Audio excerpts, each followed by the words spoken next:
రెండో బట్ట కాదు, ఒక బట్ట ఉన్నా పేచియే అని ఆలోచించాడు ఆయన. మన బీరువాల్లో ఎన్ని పట్టుబట్టలు ఉన్నాయో, ఎన్ని చీరలు ఉన్నాయో, ఎన్ని పంచెలు ఉన్నాయో, ఎన్ని కండువాలు ఉన్నాయో, ఎన్ని ప్యాంట్లు ఉన్నాయో ఆలోచించుకుందాం. వీలైనన్ని తీసేద్దాం, సగం చెను దులిపోతుంది. ఆయన దర్శించామంటే ఇంటికి వెళ్ళాక సగం బట్టలు తీసేయాలి. అదే ఆశ్రమం వచ్చిన ఫలితం. నేను గిరి ప్రదక్షిణ 16 చేశానండి, ఆటోవాడికి 500 ఇచ్చి 3 సార్లు తిరిగానండి, 30 సార్లు తిరిగినా ఆటోవాడు బాగుపడ్డాడమ్మా, ఆత్మజ్ఞానం రాదు. ఇంటికి వెళ్ళాక బట్టలు తీసేసామా, సగం బీరువా తీసేయాలి, సగం డబ్బులు తరిగిపోవాలి. మన ధనం మనమే దాన ధర్మాలు చేసేయాలి. డబ్బు పెరుగుతోందంటే దేవుడి విగ్రహానికి దుమ్ము పట్టినట్టే.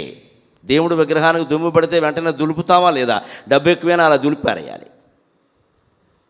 అందుకే ఇక్కడ ఎవరు విరాళాలు స్వీకరించరు. నేను ఇందాక కూడా పొద్దున్న అడిగా, ఎవరో అక్కడ వంటింట్లో ఏవో సేవలు చేస్తుంటే ఎవరైనా ఉచిత సేవ వచ్చి చేస్తున్నారు. లేదండి, ఆల్ ఆర్ పెయిడ్ సర్వెంట్స్ అని చెప్పారు. నాకు సంతోషించాను నేను నిజంగా.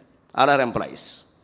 ఉచిత సేవ ఒప్పుకోరు. ఎందుకో తెలుసా, వంటింట్లోకి చేరతారు. నా బోటుగాడి ప్రసంగం రాగానే వంట వండడం మానేసి ఇక్కడ కూర్చుంటారు. ఏమన్నా అంటే ఉచితంగా చేస్తున్నాం కదా అంట. నువ్వు వచ్చింది ఆత్మజ్ఞానం పొందడానికి, వంకాయలు తిరగడానికి కాదు. ఇక్కడ ఎన్నో చోట్ల ఉచిత సేవలు జరుగుతాయి.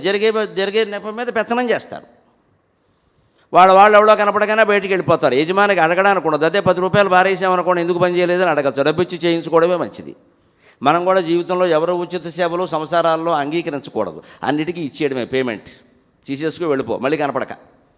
4 రోజులు మన ఇంట్లో గురుసేవ మేము పడుతూ ఉంటాం యాతనలైనా కూడా. గురువుగారు మీ పనులన్నీ మాకు అప్పగించండి, తర్వాత మా ప్రాణం కూడా వారికి అప్పగించాలి. నాకు తెలుసు ఆ విషయాలు. ఏవ్వండి జారనివ్వను నేను. నా కుటుంబ సభ్యులే ఎక్కువ, మళ్ళీ వీళ్ళెందుకు ఇక్కడ. మేమన్నీ టికెట్లు బుక్ చేస్తామండి, మీ కార్యక్రమాలన్నీ మేము వద్దు, నేనే మాట్లాడుకుంటా. నేను కోపడినా కార్యకర్త కోపం రాదు. ఆ పిఏ గారు కోపడితే కోపం వస్తుంది.